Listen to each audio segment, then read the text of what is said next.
Shalom, perkenalkan nama saya Setrika Dungadauki, NIM 10120210170, kelas B semester 2. Di sini saya akan menjelaskan materi resum bab 6 tentang Pancasila sebagai sistem etika. Pancasila sebagai sistem etika di samping merupakan way of life bangsa Indonesia juga merupakan struktur pemikiran yang disusun untuk memberikan tuntunan atau panduan ke setiap warga Indonesia dalam bersikap dan bertingkah laku. Pancasila juga sebagai sistem etika dimaksudkan untuk mengembangkan dimensi moralitas dalam diri setiap individu sehingga memiliki kemampuan menampilkan sikap, modalitas, dan kehidupan bermasyarakat, berbangsa, dan bernegara.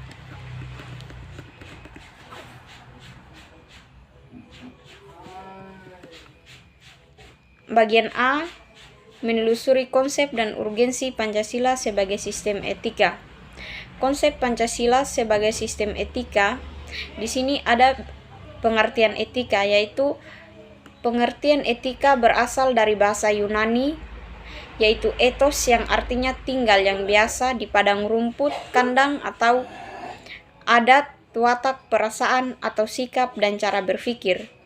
Secara etimologis berarti tentang segala sesuatu yang bisa dilakukan atau ilmu tentang adat, kebiasaan. Dalam arti ini, etika berkaitan dengan kebiasaan hidup yang baik, tata cara hidup yang baik pada diri seorang maupun masyarakat.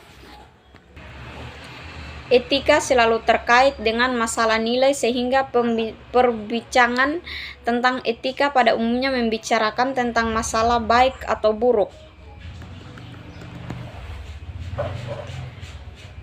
Freudisi menerangkan bahwa nilai merupakan kualitas yang tidak real. Karena nilai itu tidak ada untuk dirinya sendiri, nilai membutuhkan pengembangan untuk berada.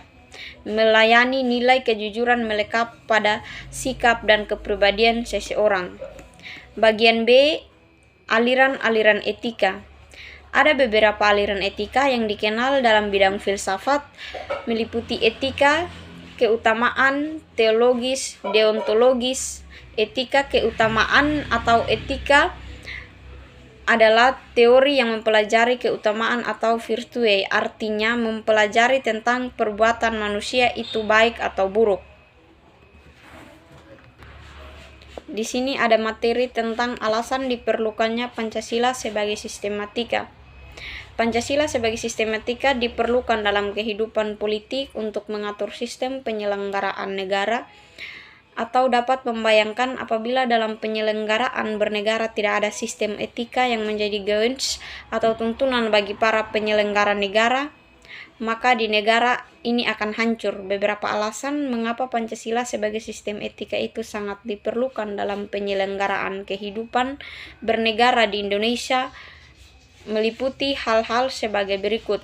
Yang pertama, dekadensi moral yang melanda masyarakat, terutama generasi muda, sehingga membahayakan kelangsungan hidup bernegara. Yang kedua, korupsi akan bermasalah dan bermerajalela karena para penyelenggara negara tidak memiliki rambu-rambu normatif dalam menjalankan tugasnya. Yang ketiga, kurangnya rasa perlu berkontribusi dalam pembangunan melalui pembayaran pajak.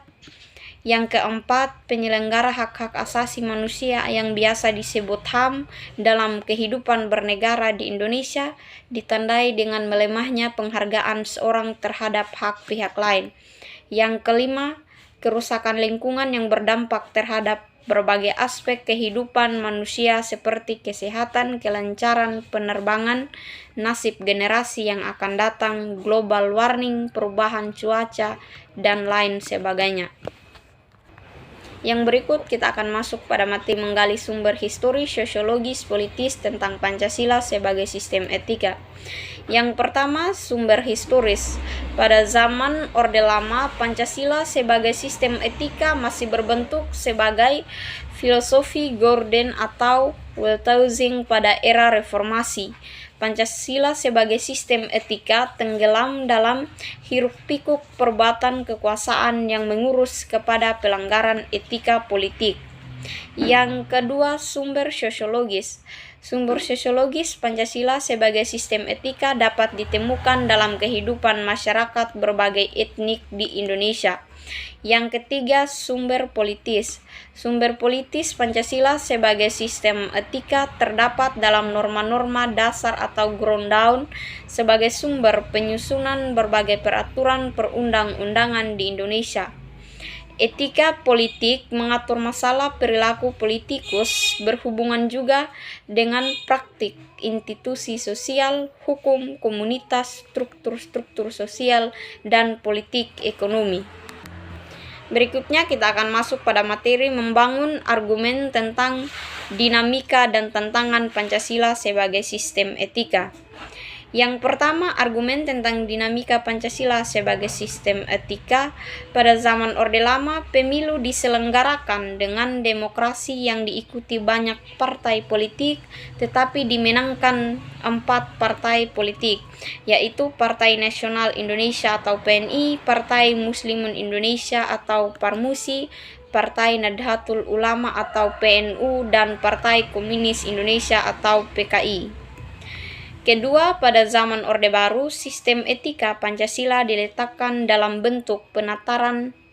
Pada zaman Orde Baru itu pula muncul konsep manusia Indonesia seutuhnya sebagai cerminan manusia yang berperilaku dan berakhlak mulia dengan nilai-nilai Pancasila.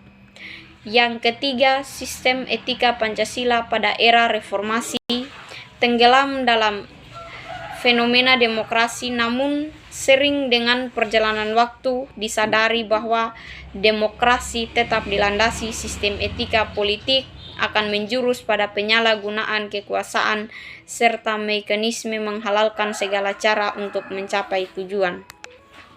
Yang berikut argumen tentang tantangan Pancasila sebagai sistem etika. Pertama, tantangan terhadap sistem etika Pancasila pada zaman Orde Lama bersikap otoriter dalam pemerintahan sebagaimana yang tercermin dalam penyelenggaraan negara yang menerapkan sistem demokrasi terpimpin. Yang kedua, tantangan terhadap sistem etika Pancasila pada zaman Orde Baru berkait dengan masalah NKK atau nepotisme, kolusi, dan korupsi yang merugikan penyelenggaraan negara. Yang ketiga, tantangan terhadap sistem etika Pancasila pada era reformasi berupa euforia kebebasan berpolitik sehingga mengabaikan norma-norma moral. Untuk materi berikutnya, kita akan masuk mendeskripsikan esensi dan urgensi Pancasila sebagai sistem etika. Yang pertama, esensi Pancasila sebagai sistem etika.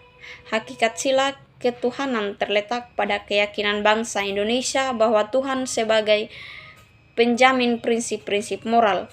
Yang kedua, sila kemanusiaan terletak pada actus humanus, yaitu tindakan manusia yang mengandung implikasi dan konsekuensi moral yang dibedakan dengan actus homin, yaitu tindakan manusia yang biasa. Yang ketiga, hakikat sila persatuan terletak